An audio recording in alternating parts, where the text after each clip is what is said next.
अणुसंख्यक गुणधर्म की बात करें कि कौन से गुणधर्म अणुसंख्यक गुणधर्म होते हैं, ठीक है, और इनके द्वारा अणुभार जो आणविक द्रव्यमान ज्ञात किया जाता है, ठीक है, वो क्या है। आपने एक विलयन तो पढ़ा होगा सांद्र विलयन और एक विलयन पढ़ा होगा तनु विलयन। एक सांद्र होता है और एक तनु होता है। सांद्र विलयन वो होता है जिसमें विलेय की मात्रा विलायक की मात्रा की तुलना में कम होती है, और तनु विलयन होता है ऐसा विलयन जिसमें विलेय की मात्रा विलायक की मात्रा में बहुत बहुत कम होती है। विलेय की मात्रा विलायक की मात्रा में कम तो होगी, ठीक है, पर एक में तो कम ही होगी और एक में बहुत कम होगी। जैसे एग्जाम्पल की बात करूं तो सर मेरे पास में दो एग्जाम्पल है। एक एग्जाम्पल है कि मेरे पास में 1000 ग्राम पानी है और 1000 ग्राम पानी H2O में 50 ग्राम शक्कर है, ठीक है। दूसरा एग्जाम्पल है कि सर मेरे पास में 1000 ग्राम ही पानी है पर उसमें 5 ग्राम शक्कर है। तो आप देख रहे होंगे कि एक सांद्र विलयन होगा और एक तनु विलयन, ठीक है। 1000 ग्राम पानी में 50 ग्राम शक्कर है, ये सांद्र है, ठीक है, जबकि 1000 ग्राम पानी में 5 ग्राम शक्कर है, मतलब तनु है। सर कैसे? क्योंकि यहाँ पर विलेय की मात्रा जो कम है इसकी तुलना में विलायक की मात्रा में, और यहाँ की जो है विलेय की मात्रा विलायक की मात्रा में बहुत बहुत कम है, ठीक है। और इस वाले तनु विलयन में मैं विलेय को नगण्य मान सकता हूँ, किसकी तुलना में? विलायक की तुलना में। भाई यहाँ पर विलेय को क्या मान सकते हैं? नगण्य, ठीक है। अब देखो आपकी एक जेब में 1000 रुपए है और दूसरी जेब में 2 रुपए है, तो आप किसके हाथ लगाए फिरोगे? 2000। एक जेब में 2000 और एक जेब में 2 रुपए, 2000 वाले पे हाथ लगा के फिरोगे, ठीक है, क्योंकि वो 2000 की तुलना में मैं 2 रुपए को क्या मान सकता हूँ? नगण्य। जबकि 2000 है, एक जेब में 200 रुपए है, तो क्या 200 को 2000 के रेस्पेक्ट में नगण्य मान सकते हो? नहीं। वही बात आ रही है तो कम हमेशा ही विलेय की मात्रा विलायक की मात्रा में, पर एक तनु है और एक सांद्र है। अब बात करते हैं कि सर अपन ने ये बात क्यों पढ़ी, ठीक है, सुनना। तनु विलयन के वे गुणधर्म, तनु विलयन के वे गुणधर्म, पहला ही शब्द है तनु विलयन। तनु विलयन के वे गुणधर्म जो उसमें उपस्थित विलेय के कणों की संख्या या अणुओं की संख्या पर निर्भर करते हैं। अणुओं की संख्या पर निर्भर करते हैं, उन्हें अणुसंख्यक गुणधर्म कहते हैं। देखो अणुसंख्यक का संधि विच्छेद करना, अणुओं की संख्या, सही है ना। तो तनु विलयन के, कौन सा विलयन है? तनु विलयन के वे गुणधर्म जो उसमें उपस्थित विलेय के, किसके? विलेय के अणुओं या कणों की संख्या पर निर्भर करते हैं, उन्हें अणुसंख्यक गुणधर्म कहते हैं। कणों या अणुओं की संख्या पर निर्भर करते हैं, उन्हें अणुसंख्यक गुणधर्म कहते हैं। यह गुणधर्म विलेय की प्रकृति और विलेय के संगठन पर निर्भर नहीं करते हैं। मेरे को कोई पूछ लेवे कि अणुसंख्यक गुणधर्म किस पे निर्भर करते हैं, तो मैं कहूंगा कि तनु विलयन के वे गुणधर्म जो उसमें उपस्थित विलेय के कणों या अणुओं की संख्या पर निर्भर करते हैं, उन्हें अणुसंख्यक गुणधर्म कहते हैं। यह गुणधर्म विलेय की प्रकृति और संगठन पर निर्भर नहीं करते। कि उसकी प्रकृति क्या है, उसका संगठन क्या है, उस पे निर्भर नहीं करते। बात समझ में आ रही है? तो ध्यान रखना। अब मुझे कोई कह दे कि अणुसंख्यक गुणधर्म जो है, और अणुसंख्यक गुणधर्म को सीपी से डिनोट किया जाता है। सीपी का मतलब होता है कोलिगेटिव प्रॉपर्टीज। ठीक है, सीपी का मतलब चंद्र प्रकाश नहीं है। ठीक है, नहीं तो कोलिगेटिव प्रॉपर्टीज वो डिपेंड करता है अणुओं की संख्या पे, समानुपाती होता है क्योंकि नाम ही है अणुसंख्या के गुणधर्म। वो डिपेंड होता है कणों की संख्या पे।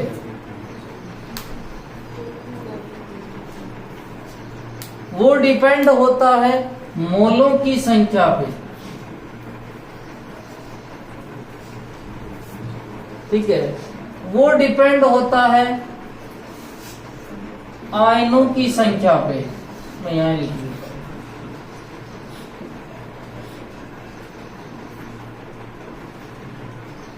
मतलब जब भी अणुसंख्या गुणधर्म का मान कब बढ़ेगा?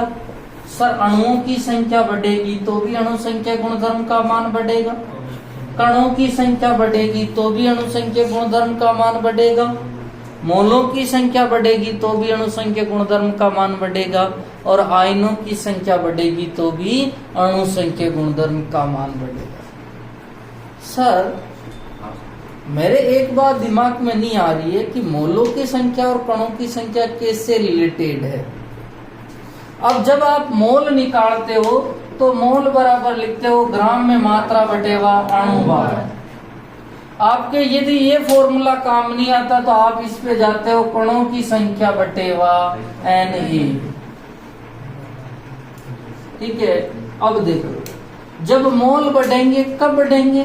जब कणों की संख्या बढ़ेगी, जब कणों की संख्या बढ़ेगी। ठीक है, तो ध्यान रखना, मोल बढ़ रहे हैं मतलब उसमें कणों की संख्या भी बढ़ रही है। आप कहते हैं sir 1 mole is equal to 6.022 into 10⁻23 है। मैं कह दूं 2 मोल इज इक्वल टू, तो आप कहेंगे सर 12.044 इंटू 10⁻23 है। यहाँ पर मोल बढ़े तो अपने आप ही कणों की संख्या में भी वृद्धि होगी। ठीक है, अब मुझे कोई पूछ ले कि मेरे पास 2 आयन है, एक NaCl है, एक KCl है और एक MgCl2 है, किसका अणुसंख्या गुणधर्म ज्यादा होगा? तो मुझे पता है NaCl टूटता है Na प्लस और Cl माइनस, ये टूटता है K प्लस और Cl माइनस, और ये कहता है मैं टूटता हूं Mg+2 और 2Cl माइनस। इसके Na प्लस और Cl माइनस 2 कण हैं, इसके भी 2 कण हैं, इसके 1 और 2 कितने कण हैं? 3। यहाँ रस समीकरण मितीय गुणांक को, तो किसका अणुसंख्या गुणधर्म सबसे ज्यादा होगा? 3 वाले, क्योंकि जिसकी कणों की संख्या ज्यादा है उसका अणुसंख्या गुणधर्म भी ज्यादा है। समझ में आ गया ना? तो अब मेरे को कोई पूछ ले कि अणुसंख्या गुणधर्म होते क्या है? ठीक है, कि अणुसंख्या गुणधर्म अणुओं की संख्या पर जो निर्भर करते हैं वो अणुसंख्या गुणधर्म। किसके अणुओं की संख्या? विलय के अणुओं की संख्या। सर, विलयन कौन सा होना चाहिए? तो कौन सा होना चाहिए? तनु विलयन। ये मैं सांद्र विलयन के लिए बात नहीं कर रहा हूं। तो अणु जो परिभाषा होती है कि तनु विलयन के वे गुणधर्म जो उसमें उपस्थित विलय के कणों या अणुओं की संख्या पर निर्भर करते हैं उन्हें अणुसंख्या गुणधर्म कहते हैं। उन्हें कौन से गुणधर्म कहते हैं? अणुसंख्या। ये विलय की प्रकृति और उसके संगठन पे डिपेंड नहीं करते हैं। उसकी प्रकृति क्या है, वो खारा है, मीठा है या कोई दूसरा कड़वा है, उसकी प्रकृति और उसके संगठन पे भी डिपेंड नहीं करता कि वो किससे बना होता है। संगठन का मतलब होता है कंपोजिशन, वो किससे बना होता है। अब सर अणुसंख्यक गुणधर्म कितने प्रकार के होते हैं? तो अणुसंख्यक जो गुणधर्म है वो 4 प्रकार के होते हैं। कितने प्रकार के होते हैं? 4। सर 4 प्रकार कौन कौन से हैं उनकी बात कर रहा हूं। एक होता है वाष्प दाब में आपेक्षिक अवनमन। वाष्प दाब में आपेक्षिक अवनमन। एक होता है क्वथनांक में उन्नयन। एक होता है हिमांक में अवनमन। और एक होता है परासरण दाब। कितने अणुसंख्यक गुणधर्म है भैया? 4। ठीक है। एक होता है वाष्प दाब में आपेक्षिक अवनमन। एक होता है क्वथनांक में उन्नयन, हिमांक में अवनमन और परासरण दाब। इसको शॉर्ट फॉर्म में लिखा जाता है RLVP, relative lower vapour pressure. इसको लिखा जाता है EBP, elevation in boiling point. Freezing जो है फ्रीजिंग पॉइंट, जिस है अपना डिफ्रेशन इन फ्रीजिंग पॉइंट। और इसको लिखा जाता है ऑस्मोटिक प्रेशर, परासरण दाब। ठीक है। याद रखना, वाष्प दाब में अवनमन अणुसंख्यक गुणधर्म नहीं है। मैंने क्या बोला? वाष्प दाब में अवनमन अणुसंख्यक गुणधर्म नहीं है, जबकि वाष्प दाब में आपेक्षिक अवनमन एक अणुसंख्यक गुणधर्म है। कई बार 4 ऑप्शन में एबेसदे में आ जाता है, इनमें से कौन सा अणुसंख्यक गुणधर्म है या नहीं है। तो ध्यान रखना, वाष्प दाब में आपेक्षिक अवनमन एक अणुसंख्यक गुणधर्म है, जबकि वाष्प दाब में अवनमन अणुसंख्यक गुणधर्म नहीं है। क्वथनांक में उन्नयन एक अणुसंख्यक गुणधर्म है, जबकि केवल और केवल क्वथनांक दे देवे तो वो अणुसंख्यक गुणधर्म नहीं है। हिमांक में अवनमन एक अणुसंख्यक गुणधर्म है, जबकि हिमांक जो है केवल हिमांक अणुसंख्यक गुणधर्म नहीं है। परासरण क्या अणुसंख्यक गुणधर्म है? नहीं है। के परासरण दाब अणुसंख्यक गुणधर्म है। ध्यान रखना, केवल और केवल परासरण अणुसंख्यक गुणधर्म नहीं। तो लिखना,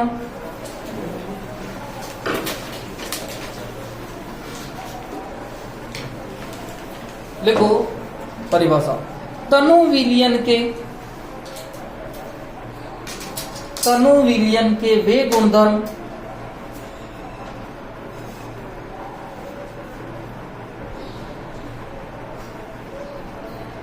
तनु विलयन के वे गुणधर्म जो उसमें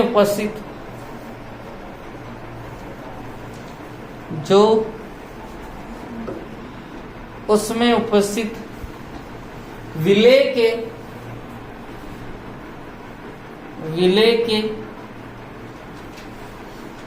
अणुओं या कणों की संख्या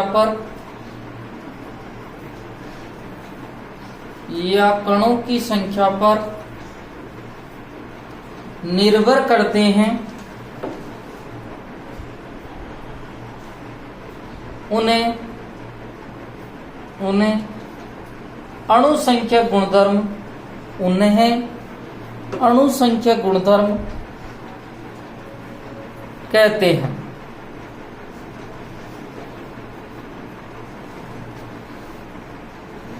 लिखना, नेक्स्ट पॉइंट लगाना, स्टार मार्क लगाना। यह गुणधर्म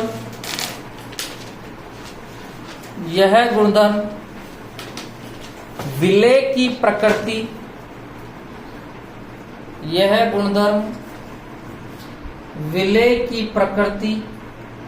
व संगठन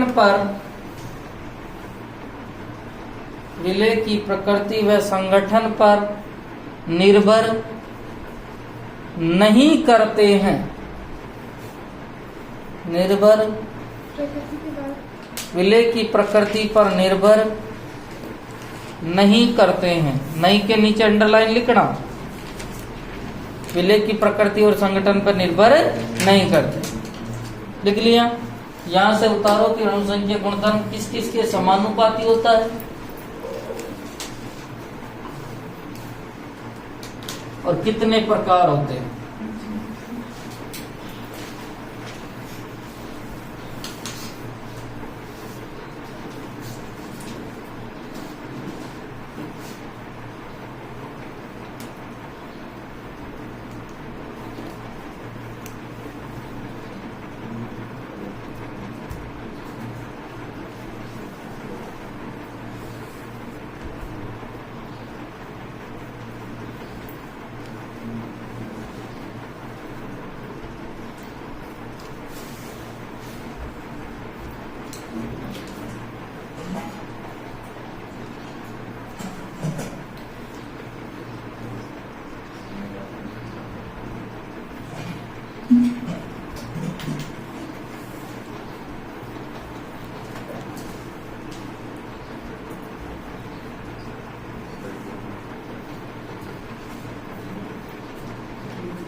EBP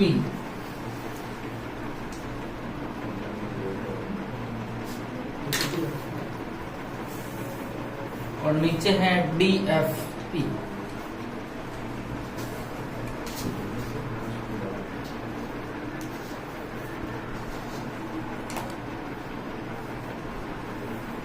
तो अणुसंख्या गुणधर्म कितने प्रकार के हो गए हैं?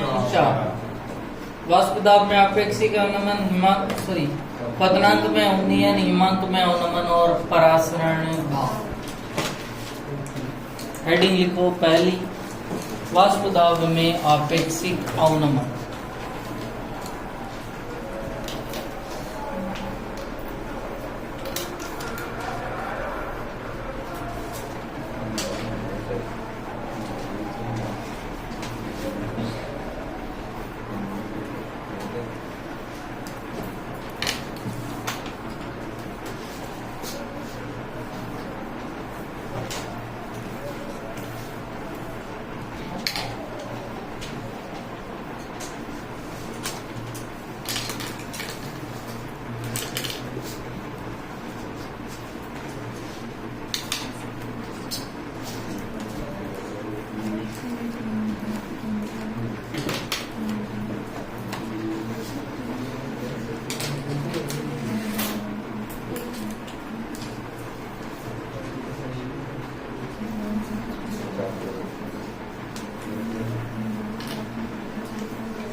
आप मुझे बताएंगे शुद्ध विलायक का वाष्प दाब अधिक होता है या अवाष्पशील विलय युक्त विलयन का वाष्प दाब अधिक होता है?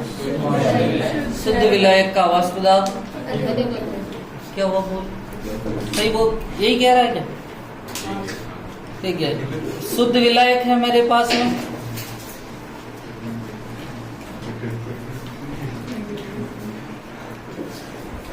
शुद्ध विलायक ठीक है। और शुद्ध विलायक के वाष्प दाब को किससे लिखा हुआ है? पी नॉट, ठीक है। और अब की बार मैं विलियन ले लूं, विलियन के वाष्प दाब को किससे लिखा हुआ है? पी से, ठीक है। कई इसको पी एस से भी लिखते हैं। और इसमें मैंने अवाष्पशील विलय मिलाया हुआ है, तो आप मुझे बताएंगे कि पी नॉट ज्यादा होगा। कितनी ना गई दिक्कत है, बार बोल रही, ठीक है ना। अब मुझे बताओ कि किसका वाष्प दाब ज्यादा होगा भैया? शुद्ध विलय, क्योंकि यहाँ पर जो वाष्पशील विलय है वो जो है उतनी वाष्प नहीं बढ़ने देता है, जिसके कारण वाष्प दाब में क्या हो जाती है? कमी। और इसे कहते हैं वाष्प दाब में अवनमन। क्या कहते हैं? अवनमन। भाई पहले वाष्प दाब पी नॉट था, मतलब वाष्प दाब 2 एटीएम था। अब वाष्प दाब 1.5 एटीएम हो गया, तो कमी आ गई है, और कमी को कहते हैं अवनमन। क्या कहते हैं? अवनमन। ये तो सबको पता है। अब देखो सुनना, जब किसी शुद्ध विलायक में अवाष्पशील विलय मिलाया जाता है, अवाष्पशील विलय मिलाया जाता है, तो वाष्प दाब में कमी आती है। क्या सही बात है भैया? वाष्प दाब में कमी आती है, इसे वाष्प दाब में अवनमन कहते हैं। आपेक्षिक अवनमन नहीं कह रहा हूं, वाष्प दाब में अवनमन या कमी कहते हैं। जब किसी शुद्ध विलायक में अवाष्पशील विलय मिलाया जाता है, तो वाष्प दाब में कमी आती है। और वाष्प दाब में कमी या वाष्प दाब में अवनमन को अपन ऐसे लिखते हैं, इजिकल टू शुद्ध विलायक का वाष्प दाब, और शुद्ध विलायक का जो वाष्प दाब होता है उसको किससे लिखा जाता है? पी नॉट माइनस विलियन का वाष्प दाब। और विलियन के वाष्प दाब को लिखा जाता है पी से। किससे लिखा जाता है? पी से। और वाष्प दाब में अवनमन को लिखा जाता है डेल पी से। इसे लिखा जाता है डेल पी। ये तो मेरे को पता है सर कि डेल पी इजिकल टू होता है पी नॉट माइनस पी। तो सर वाष्प दाब में आपेक्षिक अवनमन क्या होता है? वाष्प दाब में आपेक्षिक अवनमन, और वाष्प दाब में जो आपेक्षिक अवनमन होता है वो होता है वाष्प दाब में अवनमन अपॉन शुद्ध विलायक का वाष्प दाब। वाष्प दाब में अवनमन अपॉन शुद्ध विलायक का वाष्प दाब।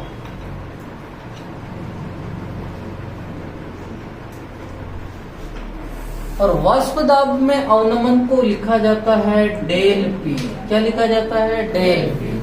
शुद्ध विलायक के वाष्प दाब को किससे लिखा जाता है? P not. क्या मैं इसको आगे और सोल्व कर सकता हूँ? अरे भाई आगे सोल्व कर सकता हूँ। P not minus P upon P not. क्या सही है भैया? यहाँ तक सबको समझ में आ गया। इसी को आपको कई जगह ये भी देखने को मिलता है P not minus P upon P not a, क्योंकि ए किसके लिए लेते हैं? विलायक के लिए। यहाँ तक हर बच्चे को समझ में आ गया होगा। सर आपने पी नॉट का भाग क्यों दिया? आपेक्षिक शब्द, आपेक्षिक का मतलब होता है रिलेटिव। आपके जैसे कि 200 में से 60 नंबर आए थे, कितने में से? 200 में से 60। तो आप रिलेटिव बनाने के लिए उसको परसेंटेज में बदलते हैं, और परसेंटेज का मतलब कितना होता है? 100। तो आप कहते हैं सर मेरे कितने परसेंटेज बने हैं? 30। आपेक्षिक बनाने के लिए, ठीक है। या मैं कह दूं सर मेरे जो है 100 नंबर आए हैं, तो आप कहेंगे सर 100 नंबर आए हैं तो ये वाक्य ही अधूरा है। कितने में से? तो मैं कहूंगा कि 500 में से मेरे 100 नंबर आए हैं। तो आप वो उस 500 को तो नीचे रखते हो और 100 को क्या रखते हो? ऊपर। अर्थात तो वाष्प दाब में कमी हुई है, पर किसके रेस्पेक्ट में कमी हुई है? शुद्ध विलायक के रेस्पेक्ट में। एक शब्द बोल रहा हूं मैं, वाष्प दाब में कमी हुई है, तो आप कहेंगे सेंटेंस इज इनकम्प्लीट, सेंटेंस ही अधूरा है सर।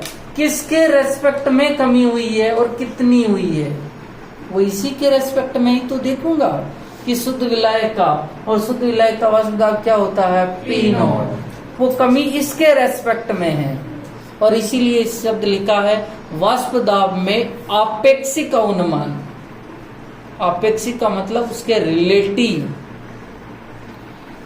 अब बात करता हूं कि सर राउट के कहता था, राउट के नियमानुसार वाष्प दाब में आपेक्षिक अवनमन, और वाष्प दाब में आपेक्षिक अवनमन को मैं RLVP लिख दूं क्या? क्योंकि वाष्प दाब में आपेक्षिक अवनमन को क्या लिखा जाता है? RLV। वाष्प दाब में आपेक्षिक अवनमन विलेय की मोल भिन्न के समान होता है, या विलेय की मोल भिन्न के बराबर होता है। अरे आपने पढ़ा हुआ है, अवाष्पशील विलेय युक्त विलयन के लिए राउट का नियम पढ़ा था कि राउले के नियमानुसार अवाष्पशील विलेय युक्त विलयन में वाष्प दाब में आपेक्षिक अवनमन विलयन की वाष्प दाब में आपेक्षिक अवनमन विलेय की मोल भिन्न के बराबर या समान होता है। पढ़ा था अपन ने कि sir P0 minus P is equal to P0 is equal to होता है XB। XB क्या होता है भैया? विलेय की मोल भिन्न। यही होता है सर, XB होता है विलेय की मोल भिन्न। अब मैं इसको आगे सोल्व करूंगा भैया। अब मेरे दिमाग में आया सर, ये जो अपन अणुसंख्यक गुणधर्म पढ़ रहे हैं, इनका महत्व क्या है? और इनका महत्व है कि जो आपका अवाष्पशील विलेय मिलाया था उसका आणविक द्रव्यमान ज्ञात करना।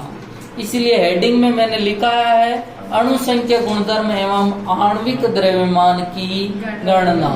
आणविक द्रव्यमान मतलब उसका अणुभार ज्ञात करना। अब देखो विलेय की मोल भिन्न, क्या मैं इसको ऐसे लिख सकता हूँ? P0 minus P upon P0 is equal to, विलेय की मोल भिन्न को आप कैसे निकालते भैया? विलेय की मोल भिन्न को कैसे निकालते हैं? घटक के मोल अपॉन कुल मोल, मतलब विलेय के मोल अपॉन कुल मोल, यही निकालते हैं।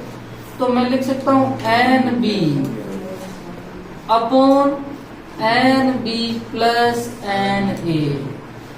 सर NB क्या है? विलेय के मोल, और मोल को N से लिखा जाता है, तो NB मतलब विलेय के मोल अपॉन कुल मोल, और कुल मोल मतलब NB विलेय के मोल प्लस किसके आएंगे भैया? विलायक के, और विलायक को किससे लिखते हैं? NA। यहां तक समझ में आ गया क्या? अरे भाई बोलो, यहाँ तक समझ में आ गया कि सर किसी के भी मोल निकालने हैं तो उस घटक के मोल अपॉन कुल मोल। यहाँ तक समझ? अब देखो मैं इसको आगे सोल्व करता हूं। अभी आपने कहा था कि सर तनु विलयन वो विलयन होता है जिसमें विलेय की मात्रा विलायक की मात्रा की तुलना में बहुत कम होती है। तो देखो तनु विलयन के लिए, और तनु विलयन के लिए मैं कह सकता हूं NB लेस देन NA। क्या सही बात है क्या? अरे बोलो। विलेय के मोल विलायक की तुलना में बहुत कम है। सही है। अब देखो, ठीक है, एन बी जो लेस देन है वो किससे है, एन ए से। एक मिनट इसको छोटा कर देता हूँ, N B upon N B plus N A. और आपको कोई पूछ लेवे कि एन बी क्या है भैया, विलय के मोल, और एन ए क्या है, विलय के मोल। पहले आप उतार लो इसको, आगे हो जाएगा।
इसी लाइन को मैंने इसमें लिख दिया ना, एक ही बात है। वो वसुधा में अनुमत जो डेल पी होता है वो P not minus P.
Clear नहीं?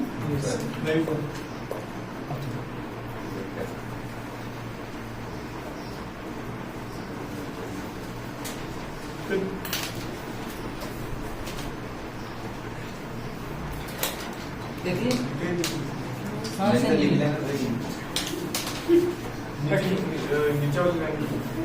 वही तो बता रहा हूँ।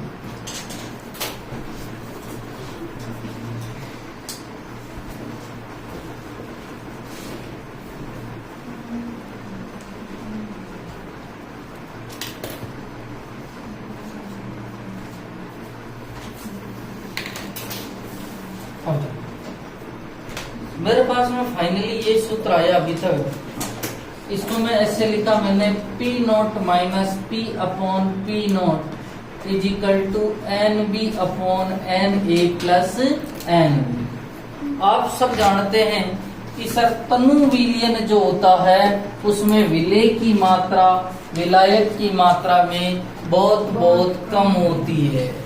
मैंने लिखा कि तनु विलयन के लिए और तनु विलयन के लिए अपन लिख सकते हैं सर NB जो होता है वो लेस देन क्या होता है NA।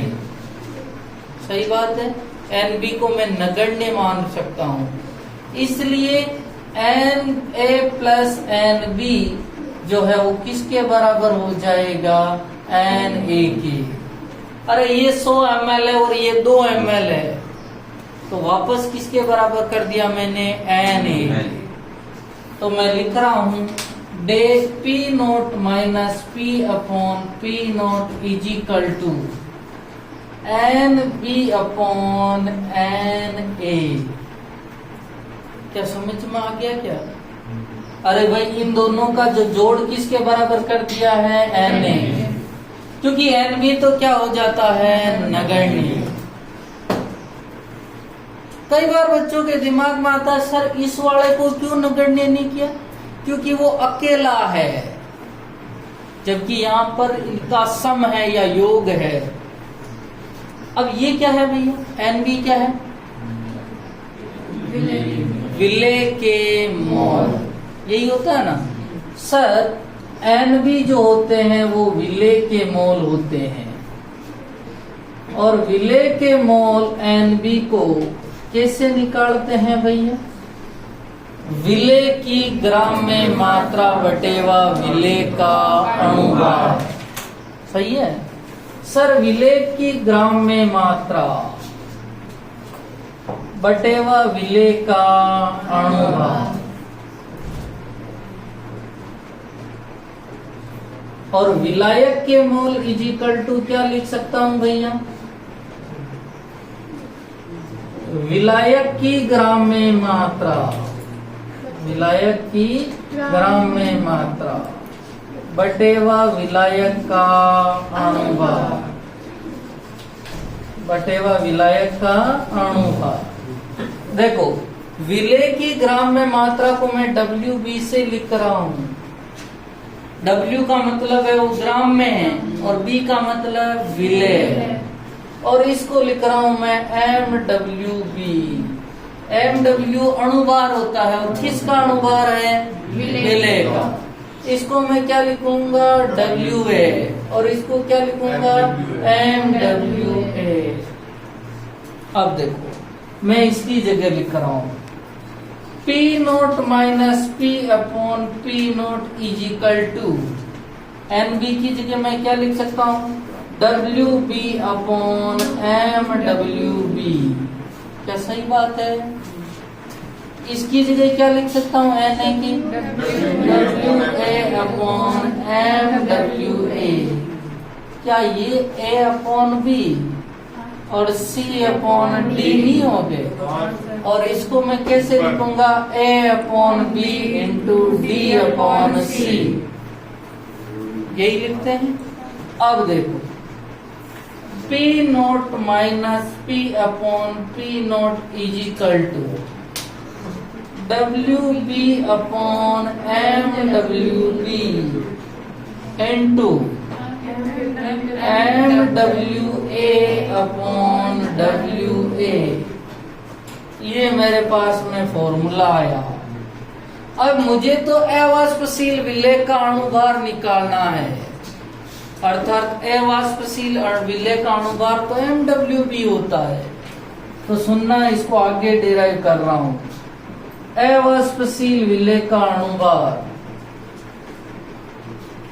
और अवाष्पशील विलेय का अणुभार MWB कैसे निकालूंगा?